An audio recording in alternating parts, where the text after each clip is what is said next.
Good morning, good afternoon, wherever you are. Today we're talking my 5 favorite video effects in Premiere. So these will all be different video effects that will either help your video or give you a stylistic technique to try out in your next video. These are basic. Learning the basics in Premiere can allow you to watch any tutorial and really learn from it. So maybe I can give you a little bit of insight on these little tools that so many people use every single day. Into Premiere, just basic, I'm going to make a timeline, nothing specific, but we are going to look at my effects panel. So in my favorites, I put my list of 5. If you don't know how to put different effects in your favorites panel, it's as simple as going here, grabbing a random effect, going down, dropping it into favorites, and it's there. Now, I don't like the cross zoom, so we will delete that out of there. I do not want anything to do with a cross zoom. Is there anything worse than whenever you're watching a video and you see like some barn doors transition? That's like the funniest thing. It's like whenever you watch those old Star Wars movies and they have like these super cheesy transitions. First one we are going to talk about is basic 3D. Basic 3D is a cool one because usually people think that the only spot that you can do 3D in is After Effects, and After Effects is very intimidating. Here we go. We got this clip of Gianni. Let's just grab a little bit of it right there. So we have it. This is already colored, so I hope you guys like the colors. I actually spent a lot of time coloring this one. But we're actually going to put this album cover on the wall. It's super simple, but this is going to be our example. We're just going to do it in one frame. I will run through how to keyframe this if you would like to, because a lot of the time in video, that's what you will want to do. But we're going to go grab that basic 3D effect, drag it down to our top layer. And so now we have our basic 3D in our effect controls panel. So to the most basic way of using it, these are the different things that you can do. The tilt will kind of go up, down. We'll zero that back in. The swivel will go right, left. We'll zero that back in. And the distance to image is kind of similar to scale, but it'll make it easier whenever you're keying this basic 3D. So go ahead and let's try and put it on the wall. So we will grab it. Let's just change the position so it's on the wall roughly right there. And then we can play around with it. We want to match this angle that the paper's on. So how will we do that? We will go ahead, we will swivel it a little bit. And so that's pretty much the basics of it. Let's actually fast forward to where we can see this side of the wall. This will give us a better example of how to do it. Move over here, scale it down a little bit, and then we can swivel it and make it look like it's almost on that wall. This is an easy way of just putting something on a wall quick. If you want to keyframe it, you can go like this. Find where you want, where you already scaled and swiveled and tilted it. Find where you want that frame to be. I go ahead keyframe all 3 in case I end up changing them. So then we'll go to our start point and we will find where we roughly want that to be. This isn't going to be perfect, but you see you go frame by frame and it's tracked 3D. It stops right here just because that's where we have the keyframe stopping right now. But it's super simple. If you want to do some simple 3D tracking, some simple just 3D effects with maybe some titles or something like that, this is a great way to do it. In Premiere, you don't even need to go into After Effects one bit. So on to the next effect. We will just delete this out of our sequence, go back into the clips that we have, and let's see what we have. Color key. So this is for green screen effects. This is some stupid clip that I just grabbed off the internet. It's just a photo. It'll just make our life easier for the example that we are doing today. So into the effects panel, same thing as we did. Drag the color key down. Perfect. And so now you will see color key, and then below key color is going to be our main tool where we grab that green. Color tolerance. Color tolerance pretty much tells you how similar of colors you want it to pull from whenever we're keying it out. So if she was maybe wearing a dark green shirt, but the background's light green, we want that color tolerance to be pretty low. But I believe in this example, we'll be able to keep it pretty high since there's no colors that are really similar to the green that is on the background.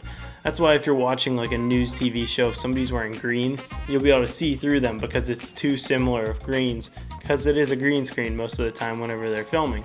So go ahead, eyedropper, grab that green, and mess with that color tolerance. Right there we see some fringing along there. Edge thin will just kind of move your edge in, and then we want to feather it just a tiny bit. Do not overdo the feather. It will really lower the production value of what you're doing. Maybe even go back and bring some of that tolerance back, edge thin. So then you can see once you mess with the feather, you mess with everything else, it's pretty good. You might have lost some information inside of her arms, but this is a good way to start. This is an easy way. I use it a lot, like I said, whenever I'm putting titles at the end of a video. If the only title I can find is a JPEG and you have a black background on a white logo, you can easily go in, color key, click on that background, and then the black background will be gone. There are some other effects. If you go into the effects panel, the other ones to try out maybe would be Luma key is good and Ultra key. The other one that I really like, we will cover in a little bit. Maybe we'll do a little bonus. Maybe we'll do 6 actually. So on to the next effect.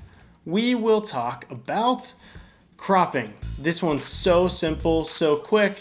So we're going to grab this clip that I filmed for one of Gianni's vlogs recently. Whenever you see this, you probably wouldn't want to crop it, but for whatever reason, you might want to split the screen or something. So we have Jack on the right side, and if we wanted to split the screen and pretty much cut this left side of the screen off, we'll go over here, we'll drag our crop down just like we've been doing for the other effects, and then right here, it's as simple as left 50% and we cut off half of that frame.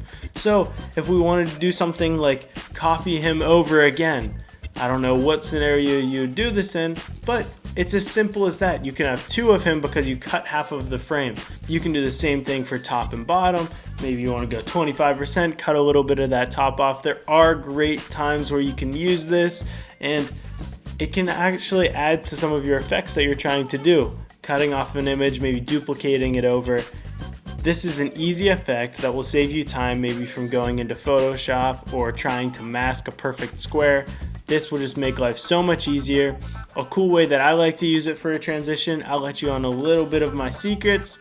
So if I wanted to maybe do a transition from this clip to the next clip, I'm just for the sake of the example, I'm gonna put the same clip underneath. So I would go ahead and I would start keying the bottom, and then I would go over just a little bit, not too far, and then I would go to 100.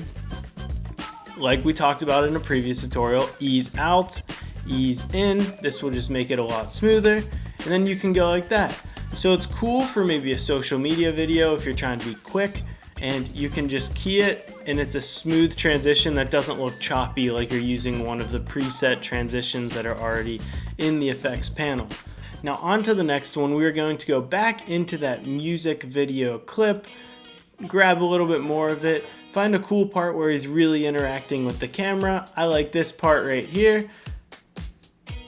So then we will cut that off. All right, so we have this part, and what we want to do is we want to make it look like a GIF. If you've seen a GIF, it's pretty much just a lower frame rate video. A lot of the times people do it with photos and then they turn that into a video, but we can go backwards with that. If we have a video that we think would look cool as a GIF, we can go into our effects panel and we can grab this Posterize Time effect. Grab that, go down, and then we can change the frame rate. Right now it's 24 because that's what the clip is. If we do as simple as going to 20 and play it back, it looks a little bit choppier, or you can go very extreme, go to 10, and look how choppy this looks. It looks like a GIF. It's a cool effect, especially for music videos. It's a very stylistic technique, so I highly recommend you try it out. It's a fun one, it's quick, it's an easy way to spice up and edit and make it look like you had multiple cameras running, or you just know what you're doing.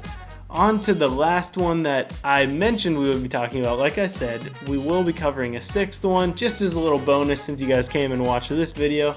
The one that we will be covering, the 5th one of my favorites, we will go back to the clip that we were using before with Jack sitting in the studio, and as you can see, it's a little bit shaky. This was just a handheld clip, and I was just a little bit shaky.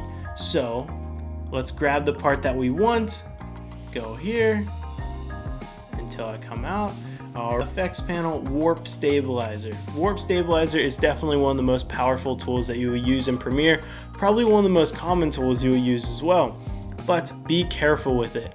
The thing that I like to change, it defaults at 50%. I don't go any higher than 5%. Anytime you go higher than that, you're gonna be in trouble. You're gonna be risking some warping, and that's not what we want. So go here, look at that. It looks like I was on a gimbal. It smooths out all those little micro shakes and just makes your life a little bit easier. So since you guys stuck along for this entire video, we will cover that one bonus, and it is color changing. So color replace is a cool effect. Drag that down, and then you have this. You have target color and replace color. So target color is the color that we want to select, that we want to change, and replace color is the new color that we want to be in the frame. So grab whatever color. We're going to do the yellow in this case. Grab the eyedropper tool. I promise it won't look that bad. And then for this example, let's just keep that blue. I like the blue. It'll be a nice example. Now we're gonna crank the similarity. Right now it just thinks that we want to replace a solid color and it looks bad. But if you go up with that similarity, it'll change all of those hues. This is something that you want to be careful with, but it can be cool. If you think it's too extreme, you can copy it up and then delete the effect off of the bottom layer and then just mess with the opacity on top. It's a cool effect. It's an easy way to change a little bit of a color, and it's very simple. So that was 6, not just 5. I appreciate you guys watching, and I'll see you guys in the next video. I'm gonna try and cover more like this, and in the meantime, I will be sipping on this honey vanilla cold brew that I got. It's so good. It has like a chocolatey hint to it. But thanks for watching. Peace out, guys.